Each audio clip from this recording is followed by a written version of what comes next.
जिसकी खोज हबीड़ बचीड़, जब ये शब्द आते हैं तो सबसे ज्यादा गबीड़, सबसे ज्यादा जगह इन चीजों को मिल रही है। तो हम लोग कहां जा रहे हैं, किस दिशा में जा रहे हैं, ये बंद मुठियां हमको क्या करवा रही है, ये शब्द हमको क्या करवा रहे हैं। इस सुनामी के अंदर हम लोगों के आगे बढ़ने का एक कदम से हम लोग आगे बढ़ पा रहे हैं, या जहां हम थे उससे हम पीछे जा रहे हैं। दुनिया हमको कहते कि नहीं बहुत आगे बढ़ गई हो आप, बाहर से आने वाले लोग भी हम लोगों को यही एहसास कराते हैं, पर हकीकत ये नहीं। मेरे को एक जानकार व्यक्ति के 2-3, जिसमें एक महाजन थे, एक ब्राह्मण थे, उन्होंने ये बात करी। तीसरा व्यक्ति जो था वो खुश करने के लिए बोला कि आप लोग का जाति बहुत आगे बढ़ गई, बहुत संसाधन में हो गई, बहुत नौकरी में हो गई। तो इस महाजन तो गणित के अंदर तो सबसे समझदार होता ही है। उन्होंने एक आंकड़ा बताया कि जो एक आंकड़ा है, इस आंकड़े के अंदर आपके समाज के कितने लोग हैं पूरे बाड़मेर जिले के अंदर, लगभग 1 लाख परिवार है। उन 1 लाख परिवार के अंदर कितने लोग हैं आर्थिक उस आंकड़े के अंदर। तो 30 से ऊपर आंकड़ा नहीं गया। उस 30 में से हो सकता है इस मंच पर बैठे हुए 2-3 जने हो सकते हैं, पर पूरे जब बाड़मेर जिले का जब आकलन करा, 30 के ऊपर जी थक गए, थम गए। 1 लाख के अंदर 30 से आगे वो संख्या नहीं बढ़ी। आज सरकारी नौकरी की हम लोग बात कर रहे हैं, तो 1 लाख परिवार के अंदर वो सरकारी नौकरी हम लोगों को कितनी मिली, और पूरी की पूरी प्राथमिकता हम लोगों को ये सरकारी नौकरी, क्या एक जनप्रतिनिधि के तौर के ऊपर, और क्या आज के जैसे आयोजन के माध्यम से हम लोग इन बातों की चर्चा हम लोग को करनी चाहिए या नहीं करनी चाहिए। जो नींव चौधरी रामदान जी ने वो नींव रखी, उसको हम लोग आज कम से कम उस नींव के ऊपर पहला पत्थर पे उस नींव के ऊपर हम लोग नहीं रख पाए, ये विफलता हमको स्वीकार करनी चाहिए। एक भ्रांति फैलाई जा रही है कि साहब जो एक इकलौती आवाज बच गई व्यवस्था के अंदर जनप्रतिनिधि की, प्रियंका चौधरी जी जब अपनी बात रख रही थी, तो उस बात के अंदर और जो पिछले दिनों जो उनका अनुभव था, उसका दर्द, उनकी आंखों से जो आंसू आ रहा था, वो दर्द वो एहसास करते। बाकी सब तो हम लोग ये कुछ सफलता में तालियां बजा रहे हैं कि चलो एमएलए बन गई है,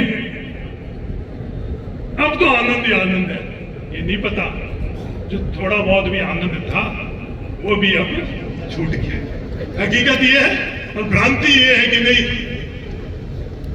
कि मंत्री बन गए हेमाराम जी, मजा ले रहे हैं, नवा ले रहे हैं।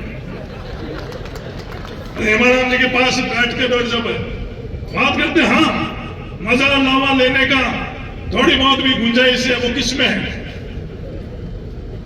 वो संसाधन की लूट के अंदर, और उस संसाधन के लूट के अंदर अपने आप को विलुप्त और अपने लोगों की आवाज विलुप्त कर कर, और आप अगर उनके साथ कदम से कदम मिलाओगे तो उस लूट के अंदर थोड़ा बहुत हिस्सा आप लोगों को मिल जाएगा। तो प्रियंका जी से संघर्ष की जो दूसरी पारी की शुरुआत है, जो तकलीफ और दर्द हेमाराम जी की पीढ़ी ने, क्योंकि पीढ़ी दर पीढ़ी चीजें बदलती जाए। राजस्थान की व्यवस्थाओं के अंदर आज तीसरा दौर है। सुखाड़िया जी से लेकर भैरव सिंह जी का एक दौर था, फिर 25 वर्ष का दौर रहा अशोक जी और वसुंधरा जी सिंधिया जी का, और जो तीसरा दौर अब शुरू हुआ है एक शपथ ग्रहण समारोह के माध्यम से, वो तीसरा दौर रामदान जी की, गंगाराम जी का संघर्ष उस वक्त का रहा, और उससे ज्यादा संघर्ष हेमाराम जी का उन 25 वर्षों के अंदर रहा। उसका एहसास हम लोग नहीं कर पा रहे, और उससे ज्यादा संघर्ष अपन लोगों का रहेगा। ये आप मान कर, ये सच्चाई है, बड़ी कड़वी सच्चाई है कि वो संघर्ष हम लोगों को करना पड़ेगा, और अपने खुद के लिए नहीं करना पड़ेगा। तो संघर्ष जो हम लोगों के चौधरी रामदान जी ने हम लोगों को जो दिशा बताई है, उस दिशा में हम आगे बढ़ रहे हैं या नहीं बढ़ रहे, उसके कारण हम लोगों को संघर्ष। आज हम लोग सामाजिक तौर के ऊपर, आर्थिक तौर के ऊपर और इन नौकरियों के अंदर हम लोगों की क्या स्थिति है। मैंने आर्थिक भी बात करी है। नौकरियों के अंदर जो हमारे न्यूनतम हम लोगों का अधिकार है वो भी हम लोग हासिल नहीं कर पा रहे हैं, पर हमारी प्राथमिकता वो हबीड़ गबीड़ भसीड़ी रही है। हमारे खुद को जो 21% नौकरी हम लोगों के लिए होनी चाहिए, उसके बारे में इतनी भ्रांतियां, जबरदस्त वो प्रोपेगेंडा की मशीन भ्रांति पैदा कर दी है कि हम किसी और का हक छीन दें। पर हकीकत क्या है कि हम हमारा खुद का न्यूनतम जो हिस्सा है वो भी नहीं ले पा रहे। उसके अंदर बहुत बड़ा अंतर है। जब बिहार के अंदर ये भ्रांतियां, क्योंकि ये वर्ग हम लोगों के बीच में भ्रांतियां पैदा कर रहा है, जो संघर्ष राम जी को करना पड़ा वो एक अलग संघर्ष हम लोगों को करना पड़ा।